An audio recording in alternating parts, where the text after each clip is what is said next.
call it salience versus time, and it's a very quick, way to work through the program with the client, so you can help them determine together whether their personality, their business is transactional or relational, and if it is, what the proper plan might be, and really this program that I've created, or this illustration, is just a way of sort of easily explaining that to the client. It's a very common sense approach. They can see very quickly and very easily, what it takes to be successful. Also, they're part of the decision making. You're not just coming back and bringing them, sort of a recommendation. They're sort of with you every step of the way, so they can truly understand, what does it take to be successful in advertising, and what are realistic expectations in time. So here's an example of the illustration I created. I call it salience versus time schedule equals time.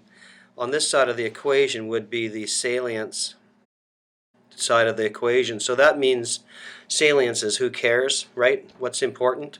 At the top end of the salience would be the intellect side, and that's people that are buying offer driven.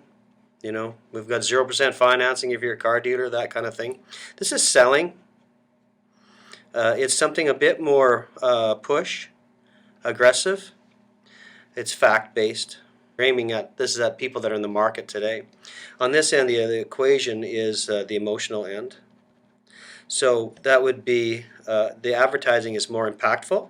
You want to get the consumer's attention with your brand. So that's your position in the marketplace, what you want people to know about your business and what you have to sell.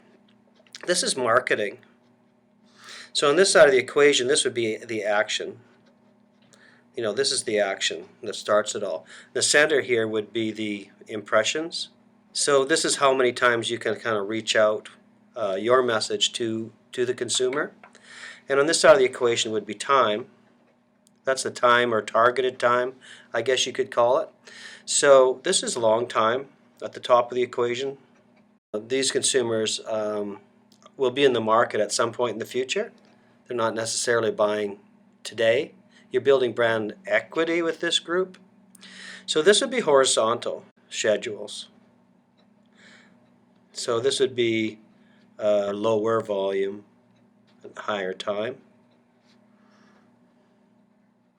At this end of the equation here would be short time.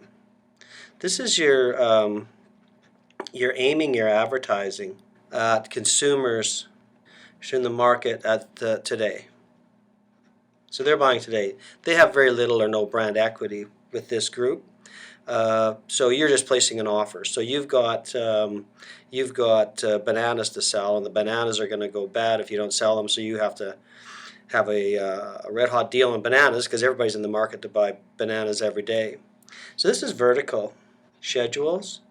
So that means it's a high volume of messages in a short time, or lower time.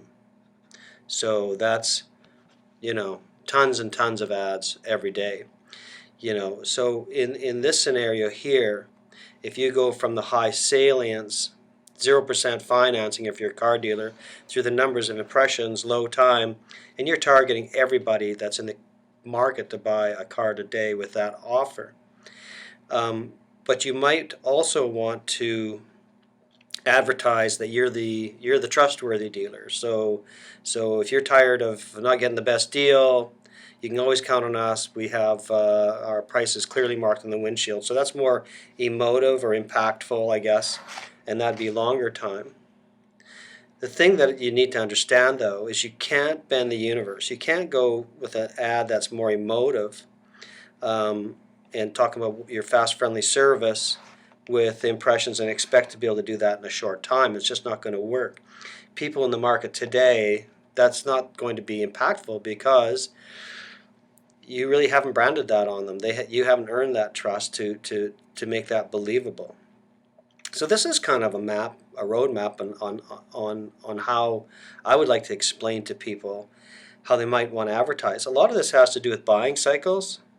If you have a product with a very long buying cycle, you're selling flooring, you're selling new homes, this is a great indicator on how you might want to market. It has a long buying cycle. There's more people in the future going to buy your product than there are today. So you might want to choose this path.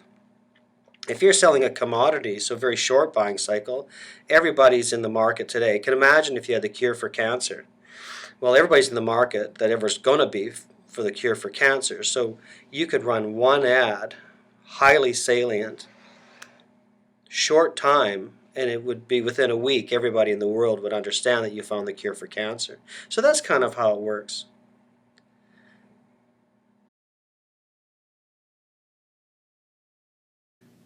I think it's important to remember that we sell ideas. We don't sell analytical things like spots. We sell ideas, we sell possibilities, we sell dreams. That's what we sell.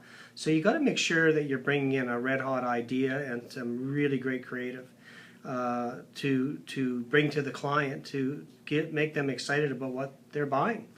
So we sell campaigns, we sell ideas, we sell possibilities, we sell dreams.